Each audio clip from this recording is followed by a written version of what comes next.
Heart attack के cases आजकल बहुत ज़्यादा बढ़ रहे हैं। आप भी न्यूज़ में देख रहे होंगे या अपने आसपास भी आप लोग देख रहे होंगे कि आजकल लोगों को हार्ट अटैक बहुत आ रहा है। यंग एज में भी, ओल्ड एज में तो खैर कोई बहुत बड़ी बात नहीं है हार्ट अटैक का आना, फिर भी नहीं होना चाहिए हार्ट अटैक। बट यंग से ओल्ड एज में, हर एज में, हर एज ग्रुप में आजकल के टाइम में हार्ट अटैक लोगों को हो रहा है।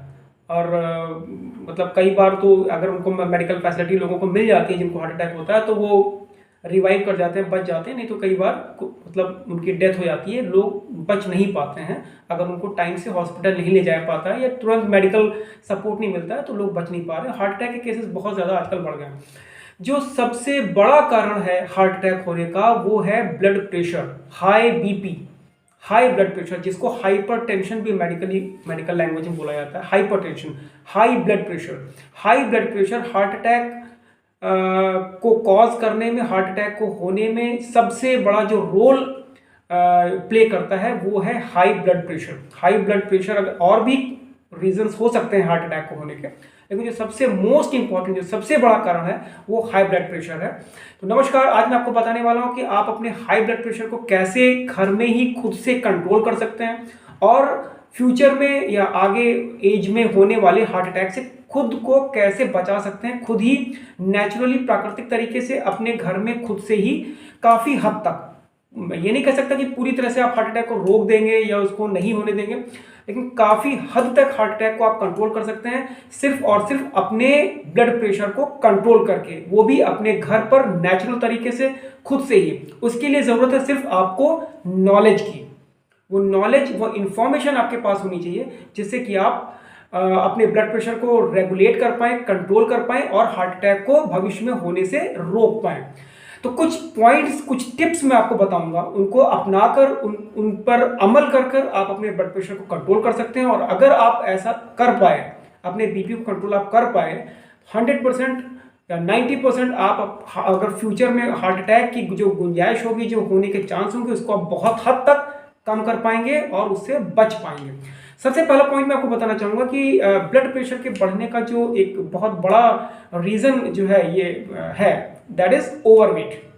अगर आपका वेट, अगर आप ओवरवेट हैं, आप बल्की बॉडी हैं, आपकी हाइट के हिसाब से आपका वेट ज़्यादा है और तो अगर आप ओवरवेट हैं तो इन दैट केस आपको ब्लड प्रेशर हाई होने के चांसेस काफ़ी ज़्यादा बढ़ जाते हैं। तो आपको अपने, अगर आप ओवरवेट हैं तो आपको अपने वेट को कम करने की ज़रूरत है, अपनी बॉडी के हिसाब से वेट को कम करने की ज़रूरत है। आपको अंडर वेट भी नहीं होना है, ओवरवेट भी नहीं होना है। बट हाई ब्लड प्रेशर के लिए ओवरवेट होना ज़्यादा जिम्मेदार है। तो आपको अपने वेट को कंट्रोल करना है। दो तरीके हैं, एक तो अपनी डाइट को आप बिल्कुल सही रखें।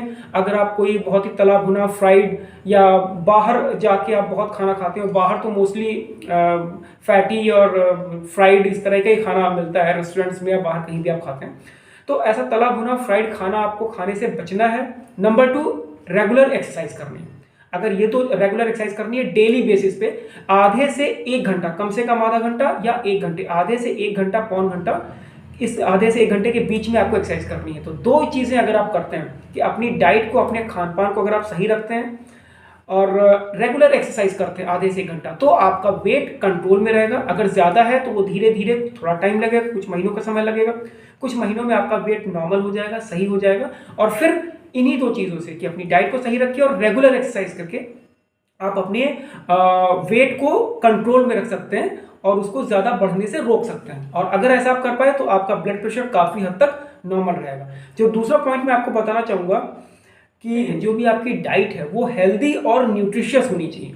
मतलब आपको ये देखना है कि जो भी आप खा रहे हैं, ऐसा नहीं कि कुछ भी आप जब भी आपको जो मिल रहा है वो आप खा ले रहे हैं। उसमें आपको ध्यान नहीं देना है कि जो भी आप खा रहे हैं वो हेल्दी और न्यूट्रिशियस हो। उसमें carbohydrate, protein, good fats, minerals, vitamin, ये सारी चीज़ें इक्वल, मतलब बराबर प्रपोर्शन में ये सारी चीज़ें होनी चाहिए। तो अगर आपकी बॉडी में हेल्दी फूड जाएगा, हेल्दी फूड अगर आपकी बॉडी में जाएगा तो डेफिनेटली आपके ब्लड प्रेशर को सही रखने में भी इससे काफ़ी मदद मिलेगी। ये दूसरा पॉइंट है, इंपॉर्टेंट है, इस पर भी आपको ध्यान देना है। अपने वेट को नंबर 1 सही रखना है एक्सरसाइज और डाइट से। और जो नंबर 2 जो डाइट आपको लेनी है वो न्यूट्रिशियस और हेल्दी होनी चाहिए। थर्ड पॉइंट इसमें यह है, बहुत इंपॉर्टेंट है, कि आपको अपने खाने में सोडियम को कम करना है। ये भी बहुत इंपॉर्टेंट है। लोग कुछ चीज़ें तो फॉलो करते हैं और इस चीज़ पे ध्यान नहीं देते, जिससे कि उनका ब्लड प्रेशर कंट्रोल नहीं हो पाता या सही नहीं हो पाता है। आपको अपने खाने में सोडियम को कंट्रोल करना है या कहें कम करना है। सोडियम का क्या मतलब है? सोडियम मतलब आपका नमक। मैं बहुत ही मोटे तौर पे आपको बता रहा हूँ। सोडियम को कम करने का मतलब है कि आपको अपने खाने में या अपने जो भी आप ड्रिंक्स लेते हैं या कोई भी लिक्विड आप लेते हैं, आप सूप है, कुछ भी है इस तरह से, उसमें आपको अपने नमक की जो क्वांटिटी है उसको कम से कम रखना है। बिल्कुल ज़ीरो नहीं करना है। बॉडी में थोड़ा बहुत नमक की भी ज़रूरत होती है, लेकिन ज़्यादा नमक नहीं खाना है। ज़्यादा कई बार ये भी देखा गया है कि बहुत सारी चीज़ें बिल्कुल सही करने के बाद अगर आपके खाने में आपके फूड में नमक ज़्यादा है तो भी ब्लड प्रेशर को कंट्रोल करना मुश्किल हो जाता है। तो थर्ड पॉइंट ये बहुत इंपॉर्टेंट है कि सोडियम मतलब नमक आपको अपने खाने में इसको कम करना है। मतलब जो डेली इनटेक होता है नमक का, वो आपको कम से कम रखना है। ये 3 पॉइंट्स हो गए। फोर्थ पॉइंट, जो चौथा पॉइंट बहुत इंपॉर्टेंट है, वो मैं आपको बताना चाहूँगा कि अगर आप अल्कोहल लेते हैं या आप स्मोकिंग करते हैं, ये चीज़ आपको बिल्कुल पूरी तरह से छोड़नी होगी अगर आप बहुत सीरियस हैं या बहुत सिंसियर हैं अपने ब्लड प्रेशर को कंट्रोल में रखने के लिए नेचुरली खुद अपने तरीके से। तो अगर आप अल्कोहल लेते हैं तो उसको बिल्कुल छोड़ें, और स्मोकिंग करते हैं तो इसको भी पूरी तरह से छोड़ दें। कई बार लोगों का कहना होता है कि अगर आप अल्कोहल लेते हैं तो उसको आप कम कर दें। मेरा ये कहना है कि आप उसको पूरी तरह से छोड़ दें। कम करने से भी अगर थोड़ा बहुत भी मान लीजिए 1-2% का भी नुकसान हो रहा है, आप थोड़ा थोड़ा अल्कोहल ले रहे हैं, तो वो नुकसान भी आप अपनी बॉडी को क्यों होने देना चाहेंगे। तो अल्कोहल को और स्मोकिंग को पूरी तरह से छोड़ें।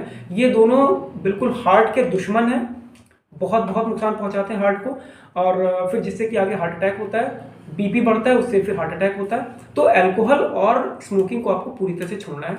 नेक्स्ट पॉइंट जो मैं आपको इसमें बताना चाहूँगा कि अगर आप चाय और कॉफ़ी काफ़ी अगर आपका दिन में कई बार अगर आप चाय और कॉफ़ी ले लेते हैं अलग अलग टाइम पर, चाय और कॉफ़ी भी आपके ब्लड प्रेशर को बढ़ाता है, हाइपरटेंशन को कॉज करता है। तो चाय और कॉफ़ी भी आपको, ये नहीं कहा जा रहा है कि, ये कहना ठीक नहीं है कि आप चाय कॉफ़ी बिल्कुल छोड़ दें, लेकिन इसको कम ज़रूर करें। जहाँ तक अल्कोहल और स्मोकिंग की बात है, वो आपको पूरी तरह से छोड़ना है। बट चाय और कॉफ़ी आप पी सकते हैं, लेकिन वो कंट्रोल में होना चाहिए, बहुत ज़्यादा नहीं होना चाहिए। एक दिन में एक कप कॉफ़ी या 1 कप चाय या मैक्सिमम 2 कप कॉफ़ी या 2 कप चाय ही आपको लेना है। 2 से ऊपर आपको नहीं जाना है। तो इसको बिल्कुल छोड़ने की जरूरत नहीं है, लेकिन काफ़ी कम करने की जरूरत है। 1 से 2 कप चाय या कॉफ़ी एक दिन में आप ले सकते हैं, ये बहुत ज़रूरी है। ये आप अगर आप ज़्यादा ले रहे हैं तो आपको इसको कम करना बहुत ज़रूरी है। और नेक्स्ट पॉइंट मैं इसमें बहुत इंपॉर्टेंट बताना चाहूँगा कि अगर आपको किसी भी वजह से स्ट्रेस और टेंशन काफ़ी ज़्यादा रहता है अपने प्रोफेशन में, अपने जॉब में, अपने पर्सनल लाइफ में, अपनी फैमिली में, किसी भी वजह से, रीज़न से अगर स्ट्रेस टेंशन बहुत ज़्यादा होता है, इसको भी कम करने की ज़रूरत है। क्योंकि स्ट्रेस और टेंशन की वजह से भी हमारी बॉडी में कुछ ऐसे केमिकल्स, हार्मोन्स रिलीज होते हैं जिसकी वजह से ब्लड प्रेशर बढ़ता है। और ब्लड प्रेशर बढ़ने का क्या मतलब है कि अगर लंबे समय तक ब्लड प्रेशर कंट्रोल नहीं हुआ, वो हाइपरटेंशन रहा, बीपी बढ़ा रहा, तो उससे हार्ट को काफ़ी नुकसान होता है। फिर आगे आप जानते हैं कि क्या हो सकता है। स्ट्रेस और टेंशन को कम करना बहुत ज़रूरी है।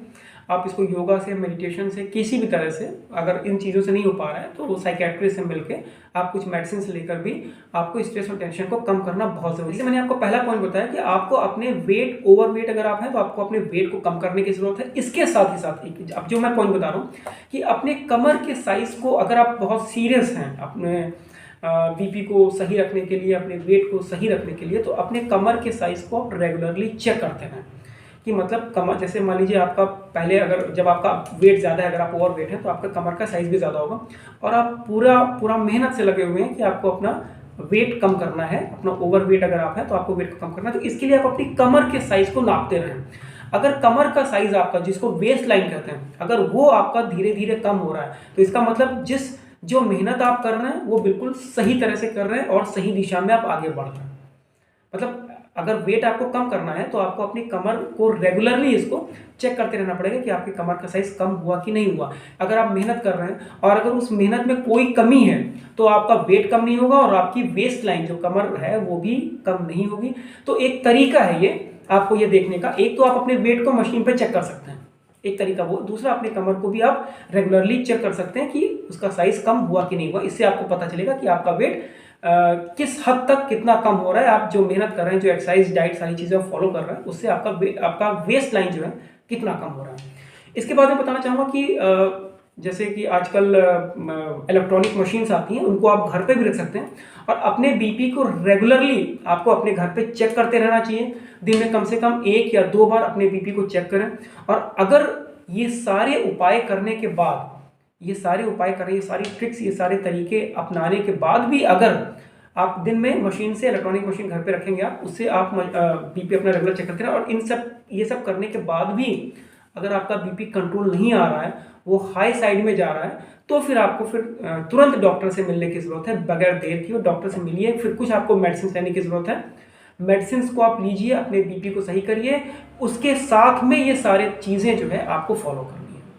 और अगर ये सब करने के साथ में अगर आपका बीपी कंट्रोल हो गया है, तो डेफिनेटली आपको दवा लेने की कोई ज़रूरत नहीं पड़ेगी। इन्हीं सब चीज़ों को आप सीरियसली, सिंसियरली, अच्छे से फॉलो करिए। बीपी आपका कभी नहीं बढ़ेगा, आपके हार्ट को कभी कोई नुकसान नहीं होगा और नेचुरली आप बिल्कुल पूरी तरह से हेल्दी एंड फिट रह पाएंगे। Thank you.